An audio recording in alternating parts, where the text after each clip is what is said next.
Hey, Lakers fans. Today we have to dive into something that's been a recurring issue for the team over the past few seasons. And it's something that's impossible to ignore if you want to understand what's holding this team back. I'm talking about the third quarter. Yeah, that middle stretch of the game that seems to be a tipping point every single season. If you watched the recent matchup against the Golden State Warriors, you saw it again in action. The Lakers struggled out of the gate, fell behind, dug themselves into a hole early, and yet somehow managed to claw back and even take the lead at one point.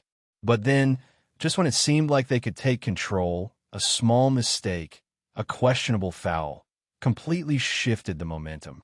That moment alone highlighted a larger issue: the team's inability to consistently sustain performance across all four quarters. This isn't new. If you go back a few years, the Lakers had a similar problem, but it showed up in different ways. In previous seasons, it was often the start of the game where they struggled, slow, sluggish, seemingly unprepared. Fans would watch the first quarter and think, why aren't they ready to go?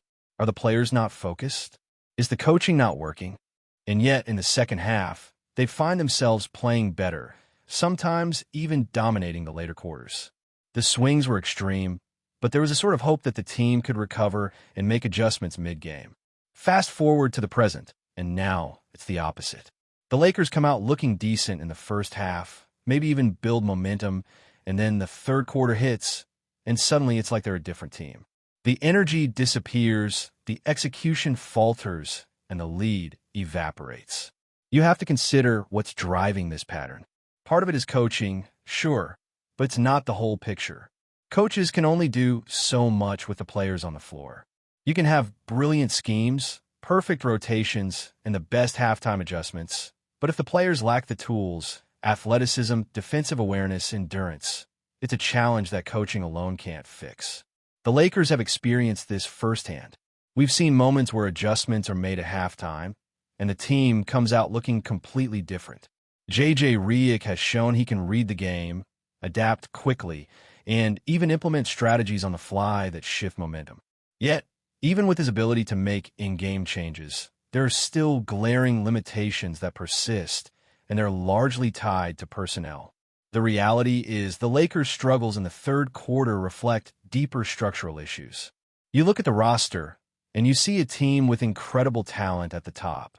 Players who can change games in isolation, who can carry stretches, and who can elevate the performance of those around them. But there are gaps. Athleticism isn't uniform across the lineup. Some players don't have the speed to stay in front of quicker opponents, or the defensive instincts to react in transition. Some struggle to maintain consistency in shooting or in handling the ball under pressure. And these issues aren't minor. When the game speeds up in the third quarter, when opponents push the pace and exploit mismatches, those weaknesses are exposed, often decisively. It's not just about effort either. People often like to say the Lakers didn't try hard enough, or they just don't want it in the third quarter. But if that were the full explanation, then the team wouldn't be capable of bursts of brilliance that we've seen in other parts of the season. They've shown they can dominate defensively, they've shown they can execute complex plays, and they've shown they can lock down opponents in stretches. The problem is more nuanced. It's a combination of talent gaps, mismatched rotations, and a natural wear and tear over the course of a game. When the players aren't equipped to handle a high-speed, high-pressure stretch, even the best game plans fall apart. You also have to consider historical context. This isn't a problem that started yesterday or even with J.J. Redick's tenure. It stretches back through previous coaches and seasons. Frank Vogel, Darvin Ham, and now Redick. Each has faced this challenge, and while their approaches differ, the underlying problem persists. The team lacks the depth and balance needed to consistently execute at a high level across all four quarters. This is especially evident when we look at modern NBA trends. Teams today are faster, more versatile, and shoot more threes than ever. They rely on spacing, quick rotations, and transition offense to create opportunities. If your team doesn't have the athleticism to keep up, if it can't recover quickly in transition or contest shots effectively, the game can get away from you in moments that feel almost inevitable once the third quarter begins. Take the Warriors, for example. They are a team that has mastered the art of the third quarter over the last decade. They're known for coming out of halftime and completely flipping games that seemed out of reach. Down by double digits? By the end of the third quarter, they've often turned it into a lead. That's not luck. That's a system built on speed, shooting, and precision execution, paired with players who are conditioned and versatile enough to exploit small weaknesses. When the Lakers face teams like that without the same level of athletic depth, without the same defensive versatility, those games become a showcase of their vulnerabilities. The third quarter woes aren't about one mistake or one game. They're about structural challenges that reveal themselves consistently under pressure. And yet, despite these recurring issues, the Lakers still have avenues to succeed. When you look at the talent on the roster, when LeBron James and Luka Doncic are on the floor, the team has a chance to cover deficiencies in athleticism, defense, or floor spacing. Their ability to control tempo, score in isolation, and create for teammates allows the Lakers to remain competitive even when other structural weaknesses are exposed. But relying on that alone isn't sustainable. The team still needs to address personnel gaps, find ways to improve transition defense, increase athletic versatility, and ensure that the third quarter doesn't become a recurring nightmare that undermines strong starts or halftime adjustments. Even with all the coaching acumen in the world, adjustments can only mask these problems temporarily. Between now and the trade deadline, the Lakers need to figure out ways to plug the gaps, whether through trades, development of current players, or strategic rotations. There are limits to what coaching can solve when fundamental physical and skill limitations exist. But if the team can address the most glaring issues, even partially, it could dramatically improve their consistency and competitiveness. The third quarter could stop being the Achilles heel it has been, and instead become just another segment where the team executes at the level expected of a contender. Now, if we zoom in on the playoffs, that third quarter issue becomes even more pronounced. It's one thing to stumble in the regular season and find a way to recover over 72 games. It's another thing entirely when every possession carries weight, every defensive lapse is magnified, and every missed opportunity can decide a series. The Lakers have experienced this repeatedly. And that brings us back to personnel. Coaching can guide, motivate, and make tactical shifts, but a coach can't give a player the speed or explosiveness they don't already have. You can design rotations to minimize weaknesses, but if your players lack defensive range or transition speed, teams will exploit it relentlessly. The modern NBA demands that every rotation be capable of handling pace, spacing, and pressure at the highest level. For the Lakers, this has meant repeated exposure to fast, perimeter-heavy offenses that can take advantage of slower footwork or mismatches. Even with LeBron on the floor, even with Doncic orchestrating the offense, these gaps can't always be fully masked. There are simply moments when the lack of depth and athleticism becomes undeniable, especially in that critical third quarter where the opponent senses vulnerability. What makes this even more complicated is the balance the team needs to strike. You can't just throw the fastest defenders onto the floor and ignore scoring threats. You need versatility. You need players who can switch, who can guard multiple positions, who can rebound effectively while contributing offensively. And that's a fine line. If you overcompensate defensively, suddenly the offense suffers. If you prioritize scoring, suddenly defensive rotations break down.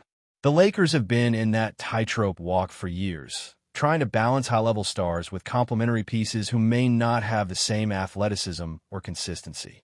The result is that the team can look brilliant for stretches but still be vulnerable when the game accelerates, particularly in the pivotal third quarter. The Warriors' example from the recent game perfectly illustrates this.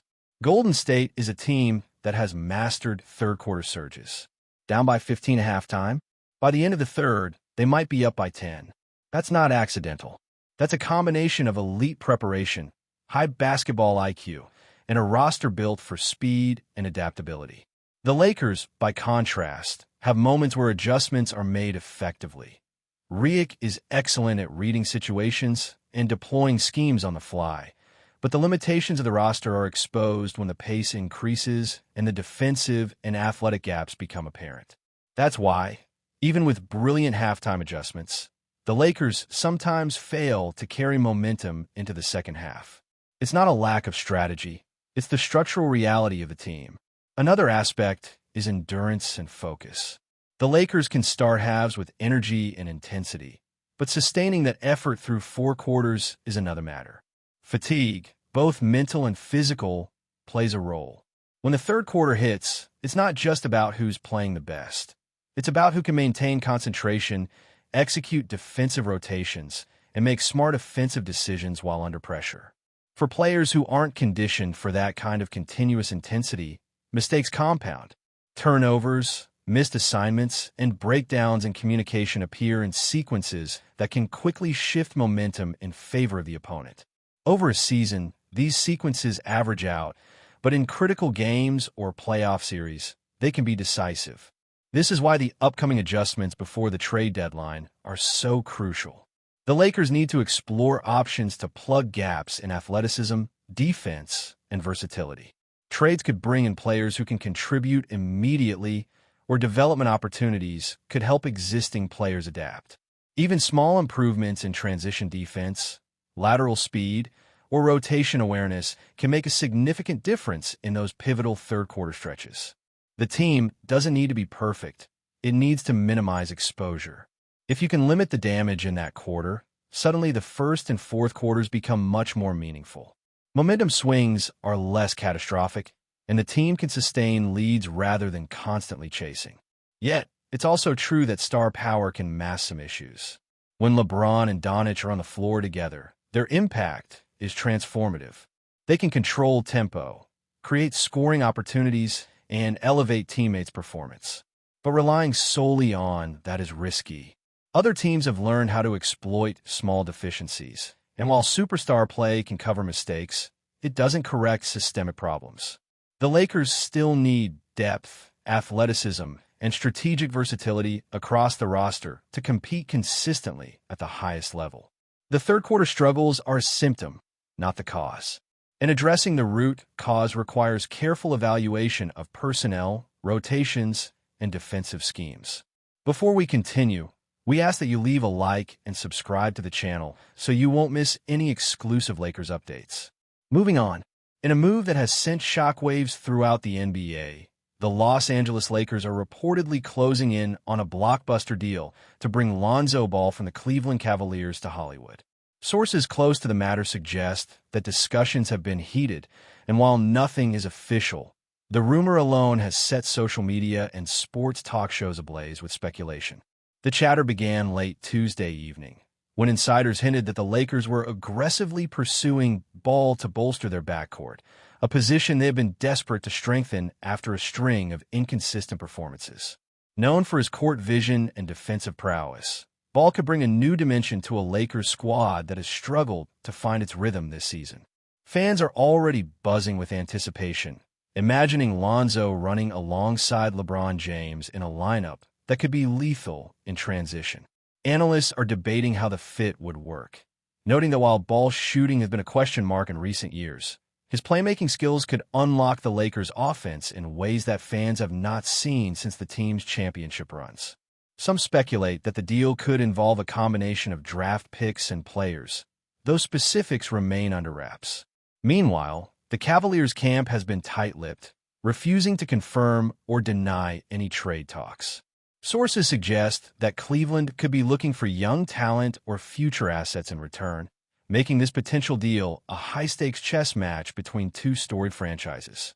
The league office has yet to comment, but insiders warn that if the Lakers and Cavaliers reach an agreement, it could redefine the playoff landscape in the Western Conference. As the rumor mill continues to churn, social media platforms are flooded with fan reactions ranging from elation to skepticism.